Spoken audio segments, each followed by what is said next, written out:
네, 큐시토웨이 시간입니다. 오늘 첫 번째 소식 이수아 기자가 준비했죠. 네, 북한 도발 소식 다시 한번 전해드려야 될 것 같습니다. 제목은요, 북한 또 쐈다. 이번엔 장거리입니다.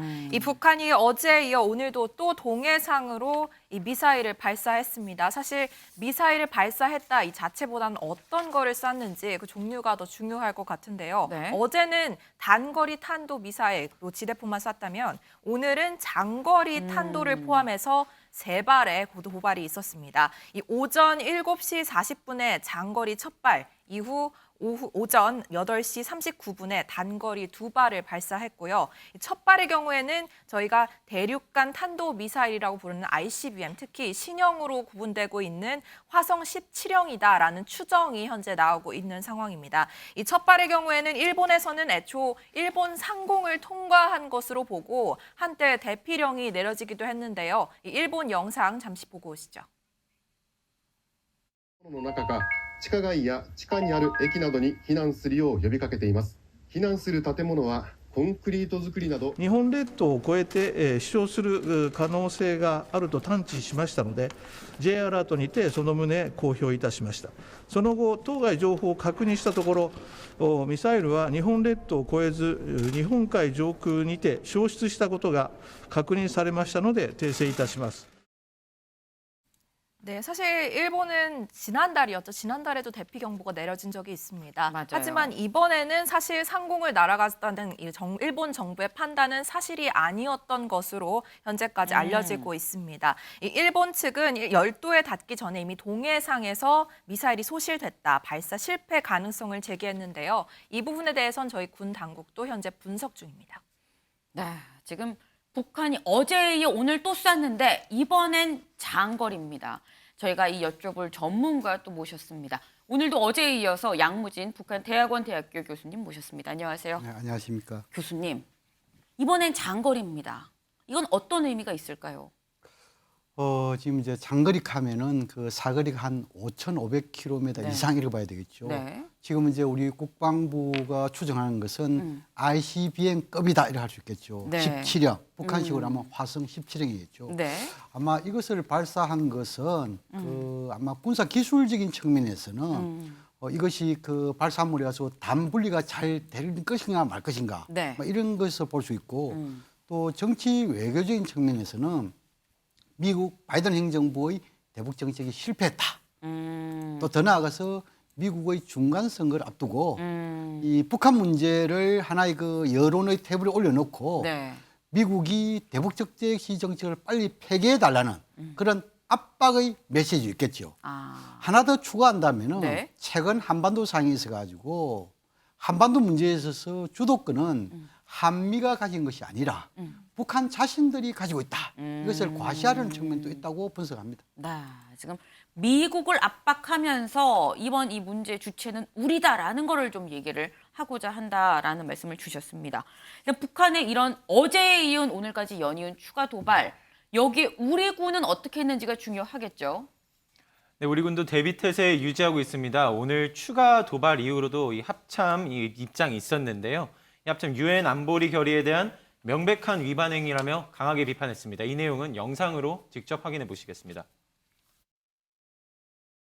김승겸 합참의장은 북한의 탄도미사일 발사 직후 라케마라 연합사령관과 한미 간 공조회의를 통해 상황을 긴밀히 공유하고 북한의 어떠한 위협과 도발에도 연합 방위 태세를 더욱 굳건히 할 것을 확인하였습니다.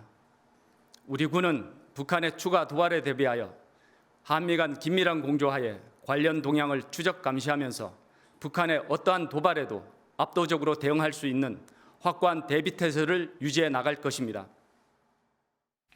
네, 김승경 합참의장 역시 탄도미사일 발사 직후 이 폴 러케머라 연합사령관과 한미 간 공조회의를 통해 이 상황 긴밀히 공유하고 위협과 도발에도 연합 방위 태세 더욱 굳건히 할 것을 재확인하기도 했습니다.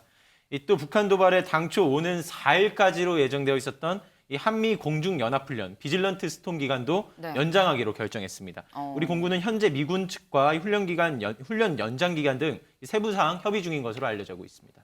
그렇군요. 사실 어제 얘기가 나왔던 게 어제 도발이 결국 이 비질런트 스톰에 대한 어떤 반발 성격이 있다라고 얘기를 했었는데 바로 그 훈련을 그렇다면 우리는 연장을 하겠다라고 지금 맞대응을 한 상황입니다. 어제 저희가 전해드렸던 게 북한이 도발하고 난 다음에 우리나라도 지금 공대지 미사일을 NLL 이북으로 맞대응을 했다라고 전해드렸었는데 알고 보니까 이수아 기자 이게 이렇게나 강력한 맞대응은 처음이었다면서요. 네, 우리도 그러니까 북한 탄도미사일이 어제 NLL 이남으로 처음 넘어왔잖아요. 네. 그 넘어온 거리만큼을 거리를 이렇게 감안을 해서 네. 같은 거리에다가 NLL 이북으로 미사일을 쐈습니다. NLL 이북 공해상에 떨어진 것으로 확인이 됐고요. 북한 쪽 미사일이 뭐 NLL 이남으로 넘어온 것도 처음이지만 네. 우리가 이런 식으로 NLL 이북에다가 아예 타겟을 정해서 한 것도 처음이라는 겁니다. 그렇군요. 아니 지금 남한으로 미사일이 넘어오고 또 우리도 북한으로 미사일을 또 넘기고 지금 왔다 갔다 하는 상황입니다. 교수님. 이렇게 되면 9.19 군사 합의가 뭐 소용이 있겠느냐라는 얘기가 나올 수밖에 없을 것 같은데요. 이 9.19 군사 합의의 정신이라는 것은 네. 한반도에서 서로 긴장 고조 행위를 하지 말자 이 정신이고 네. 좀 더 구체적으로 보면은 육지라든지 해상이라는 공중에서 일정한 범주의 그 완충 지역을 설치해 놓고 네. 여기에서는 좀 재래식 중심의 군사 훈련이라든지 이런 걸 네. 하지 말자 이렇게 돼 있잖아요. 네. 그런데 이제 지금은 이제 북한이 어제 우리 동해 쪽으로 속초 인근에 그 이 탄도성 미사일을 발사한 것은 한국 전쟁 이후 처음이잖아요. 네. 그것도 엄격히 따지면은 그 범주상으로 보면은 네.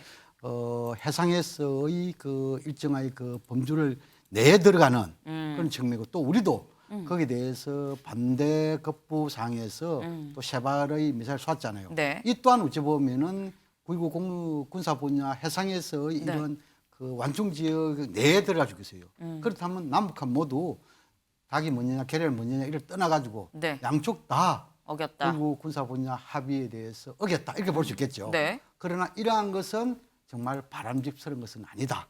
오히려 북한이 어겼다 하더라도 거기에 대해서 강력하게 규탄하고 이것을 재발 방지를 위해서 해야 되는데 똑같이 이렇게 맞대응을 했을 경우에 뭐 우리 국민들은 차지하더라도 네. 국제사회는 어떻게 볼 것인가. 한반도 긴장을 더욱더 고조시킴을 해가지고 여기에 대한 모든 손실의 몫은 국민들에게 돌아가기 때문에 상당히 우려스럽다는 생각이 듭니다. 네. 그러니까 9.19 군사 합의를 북한이 어겼다고 해도 우리도 똑같은 방식으로 하는 것이 과연 맞았겠느냐라는 말씀을 또 주셨습니다. 네, 저희가 전해드리기를 어제에 이어 북한이 오늘도 또 쐈다라고 좀 전해드렸습니다. 그런데 저희가 어제 방송에서 전해드린 게 북한이 쏜 이 도발의 다가 아닙니다. 이수아 기자. 네. 어제 우리 방송이 끝날 무렵에 또 어마어마하게 쐈어요. 네, 어제 오전 서해상으로 단거리 미사일 4발을 쐈다. 뭐 이 정도 정리해서 보내드렸던 것 같은데 네. 이후에도 하루에만 거의 20발이 넘는 미사일을 발사했습니다. 네. 이 종류도 단거리, 뭐 SRBM 그리고 지대공을 섞어서 쏘면서 어떻게 보면 우리 군의 뭐 요격이라던가 이 추적 부분을 좀 교란시키려는 의도가 있었다. 뭐 이런 분석도 나오고 있고요. 네. 오후 1시 반쯤에는 저희가 속보로 전해드렸죠. 이 미사일에 더해서 100여 발의 방사포도 쐈습니다. 이 북한이 하루에 이렇게 단거리 미사일을 최소 7발 이상 쐈다. 이런 뉴스를 전해드린 것도 네. 저희가 파악하기엔 처음인 것 같습니다. 네, 그런가 하면 이 어마어마한 양의 미사일 어제 하루 이수아 기자가 말씀 주신 것처럼 미사일 25발을 발사한 가운데 네. 이를 금액으로 환산하면 최대 이제 7,500만 달러에 달한다는 분석도 이 외신 네. 통해 있었습니다. 이 하나로 환산하면은 약 1,065억 원에 달하는 금액인데요. 네. 이 미 군사 전문가 브루스 베넷 선임 연구원의 분석이었습니다. 이 베넷 연구원이 이번 북한이 발사한 미사일은 이 북한반 이스칸데르 미사일로 이런 종류의 미사일은 한 발에 한 200만에서 300만 달러 정도가 된다고 설명했습니다. 이 하나로 환산하면 약 30억에서 40억 정도 되는 수치고요. 네. 이거를 이제 25발로 계산하면 약 1,000억에 달하는 수치가 나온다 이런 분석입니다.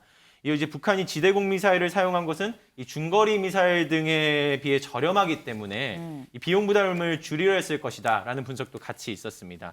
이 1,000억 원이 이 7천만 달러라는 수치는 이 북한이 한 달간 이 중국에서 물품을 수입하는 데 필요한 금액과 동일하다고 또 알려져 있습니다. 또 코로나19 이전으로 이 북한이 1년간 중국에서 수입한 전체 쌀 규모 역시도 이 7천만 달러에 이른다고 하는데요. 이 주민복지보다 이 무기를 그 정도가 되는 금액을 주민복지가 아닌 무기에다가 사용했다. 무기를 우선시했다. 이 북한 주민에 대한 주민에 대한 정권의 인권 유린이다. 이런 비판이 이어지고 있는 상황입니다. 네, 교수님. 지금 금액이 뭐 1,000억이라고 지금 얘기를 하고 있습니다. 근데 그렇다고 한다면 북한이 뭐 돈이 없다는 건 사실 전 세계가 아는 사안인데 이렇게 막대한 돈을 들인다는 건 결국 수순이 7차 핵실험 아니겠느냐라는 얘기가 나오거든요. 그래서 이제 이 비용 측면에서는 네. 좀 더 그 객관적인 분석이 필요하다 이런 네. 생각이 들고 일례로 서방 국가에서 비용을 이 추산할 경우에는 네. 뭐 기술 특허라든지 이런 것이 상당히 많이 들어갑니다. 또 판매를 가정한 상태에서 비용을 추정하기 때문에 네. 아마 우리 그 관계자께서 말씀한 것은 아마 그 서방 국가에서 이 판매를 중심으로 한 비용이 약 한 7,500만 달러 들지 않겠냐 이렇게 보여지고 네. 북한은 그 지금까지 보면은 기술을 개발할 시점에 이점에는 비용이 많이 든다고 자신들도 그렇게 이야기하고 있습니다. 네. 그러나 개발한 이후에 있어서는 비용이 그거보다도 상당 부분 들지 않는다 이렇게 이야기하고 있죠. 또 그리고 지금 문제 예를 들어 가지고 북한이 이렇게 이 탄도성 미사일을 발사하고 ICBM까지 발사했다라고 한다면은 네. 차후의 이 도발은 무엇인가 이런 부분에 대해서는 아마 ICBM과 이 핵실험은 한 세트이기 때문에 네. 뭐 핵실험으로 갈 가능성은 배제할 수 없다. 단지 핵실험의 시점은 네. 언제쯤일 것이냐 이것은 미국의 반응에 따라 달려 있다. 아. 이렇게 이해하면 될 것 같습니다. 아주 설명을 깔끔하게 해주셨습니다. 아마도 비용은 1,000억까지는 들지 않았을 것이다 자체로 만들었기 때문에 그리고 이 ICBM과 핵실험은 세트다 때문에 ICBM을 쐈다는 건 곧 핵실험을 한다는 얘기다. 시기는 미국한테 달려있다라는 말씀을 주셨습니다. 지금 어쨌거나 북한의 7차 핵실험이 목전에 있는 것만은 좀 분명해 보이는데 어제 NLL 이남에 미사일이 떨어져서 굉장히 지금 저희도 뭐 뉴스 특보를 전해드리면서 이 말씀을 드렸었는데 이걸 두고서 나오는 얘기가 아니 대체 그럼 여기로 가까이 떨어질 때 왜 요격을 안 했느냐 이런 얘기가 나옵니다. 네, 우리나라의 경우에 그러니까 미사일이 고도가 40km 아래면은 페이트리엇, 그다음에 그 위면 사드 이런 식으로 이중 네. 방어 체계를 가지고 있다라고 다들 알고 계실 텐데 우리 영해 가까운 곳에 미사일이 떨어졌다면서 왜 요격을 하지 않느냐라는 지적이 나온 겁니다. 이 군 당국과 대통령실 설명을 그대로 좀 전해드리자면요. 네. 이 대통령실은 엄밀하게 얘기하면 이 미사일이 우리 영토가 아닌 영해로부터 좀 떨어진 배타적 경제 수역으로 날아왔기 때문에 요격 대상이 아니었다라고 설명을 했고요. 군 당국은 같은 질문에 낙탄 지점이 멀리 떨어진 해상이고 네. 강릉에 설치되어 있는 패트리엇이 대북 방향으로 현재 방향이 위치돼 있기 때문에 요격 범위에 있지 않았다라고 말했습니다. 네. 이 방향을 동해 쪽으로 수정하는 건 저희가 군 관계자를 통해서 좀 알아보니까 가능은 하다고 네. 말을 하더라고요. 이런 가운데 또 어제 요격 기량을 점검하기 위해서 이 공군에서 유도탄 사격 대회라는 게 열렸는데 네. 이 자리에서 또 안타까운 소식들이 좀 전해졌습니다. 이 미사일 발사 실패가 잇따라 발생을 한 건데요. 이 국산 중거리 유도 무기 한 발은 공중에서 터졌다. 그리고 네. 페이트리엇 중에 한 발이 레이더 오류로 인해서 아예 발사되지 않았다. 뭐 이런 소식까지 전해지면서 좀 불안감이 있는 상황입니다. 네. 지금 이런 얘기를 좀 들어보면 우리가 요격 능력이 과연 있는 것인가라는 의문이 들 수 있는 상황이기도 합니다. 교수님. 지금 구체적으로 요격 범위가 아니었다라는 게 공식적인 이 설명인 건데 근데 그렇다고 한다면 기술적으로 요격 능력이 있는 것이냐 아니면 요격은 할 수 있지만 공해상이어서 안 한 것이냐 이 두 가지 정도로 좀 의문이 좀 나뉘는 것 같아요. 어떻게 보십니까? 우리나라는 이 북한 미사일 발사에 대한 요격 체계는 갖춰져 있습니다. 네. 한 20에서 40km 정도 이 고도의 경우에는 네. 패트리어트 설이라는 게 있습니다. 또 고고도에서는 40km에서 150km 정도 되면 종말 단계에서 네. 이 사드라는 고고도 미사일 있죠. 그런데 지금 이제 북한이 이번에 동해 쪽으로 발사한 거 보면은 적어도 한 고도가 한 24km 정도. 네. 또 그리고 속도가 마한 5 정도. 이럴 때 우리가 패트리어트 설이로서 요격은 할 수 있습니다. 네. 그러나 여기에서 실패할 확률이 굉장히 높습니다. 다시 말해서 마하가 5 정도 된다는 것은 상당히 빠르고 네. 또 그리고 이 24km 고도의 경우는 저고도입니다. 그러면 성공할 확률과 네. 실패할 확률을 봤을 때 네. 실패할 확률이 굉장히 높습니다. 그래서 아마 이것을 요구하지 않은 걸 보이고 또 하나는 네. 북한이 이렇게 탄도중 미사일을 동일을 쏘았을 때 이것은 우리의 영해가 아니고 영해 근교, 다시 말해서 공해상입니다. 공해상의 미사일 쏜 북한에 대해서 네. 우리가 패트리어트 서리로 요격을 했을 경우에 네, 이것은 북한에 대한 선전포고가 될 수 있습니다. 아마 그런 것을 다 감안해가지고 네. 우리 군에서 대응한 것이 아니겠느냐 저는 그렇게 분석합니다. 만약에 우리가 요격을 한다고 한들 이거는 북한에 대한 선전포고가 될 수 있다는 또 얘기를 해주셨습니다. 또 그런 이유가 있었군요. 근데 어제 보면은 군 대응 말고 또 다른 얘기가 나오고 있는 게 지금 공습 경보가 내려진 곳이 바로 울릉도입니다. 그런데 이 울릉도에선 정작 아니 아무도 이 공습 경보가 왜 울리는지 몰랐다 뭐 이런 얘기가 나옵니다. 이 현장 대응에서 아쉬움이 있던 대목이 있었는데요. 이 네. 울릉군청 이 경보 발령 당시로 사이렌이 왜 울리는지 또 이제 실제 상황인지 곧바로 파악하지 못한 것으로 전해지고 있습니다. 이 재난위기 정보를 알리는 문자도 이 사이렌이 울리고 꽤 오랜 시간이 지나서 주민들에게 발송됐다는데요. 이 내용은 당시 현장 상황부터 직접 들어보시겠습니다.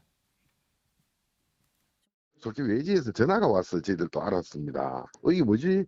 이태원 참사 저거 묵령인가? 사이렌 울리고 한 30분경에 저희들 공룡으로 대피하는 방송이 나왔었습니다. 방송 상태가 그닥 좋지 않았습니다. 들렸다 안 들렸다 이렇게 방송이 나오다 보니까 TV로 그걸 봤을 때 이런 내용인갑다. 주민들은 모르잖아요. 그 다음에 바로 방송을 해야 되는데 이렇다 저렇다 말이 없는 게야. 진짜 오래간만에 울리는데 이게 뭐 공석경보인지 뭔지 뭐 왜 합니까? 일반 민간인들은 모르잖아요. 네, 여기에 더해서 울릉도가 공습 경보가 내려진 지 25분 뒤에야 보낸 이 피난 문자 관련해서도 얘기가 많았는데요. 네. 이 지하실로 대피하라라는 안내가 있었는데 어디 지하실로 언제까지 대피해야 되는지 구체적인 내용도 없었다고 하고요. 또 네. 울릉도 안에 알아보니까 지하 대피소는 한 곳도 없다고 합니다. 그럼 어머나. 지하 시설을 어디로 가라는 거냐라는 네. 비난의 목소리가 나오는 상황입니다. 네, 지금 뭐 울릉군 자체에서도 사실 이 공습경보 사이렌이 왜 울리는지 모르고 있는 좀 그런 상황이었다라는 건데, 근데 그렇다고 한다면 일반 이 거주하는 울릉 군민들은 뭐 이게 왜 울리는지 어떻게 알았을 것이며 지하실로 가라고 방송 안내는 나오는데 지하 대피소가 어딘지 지하 대피소는 있지도 않은데 대체 어디로 가라는 건지 굉장히 당혹스러웠을 수밖에 없어 보입니다.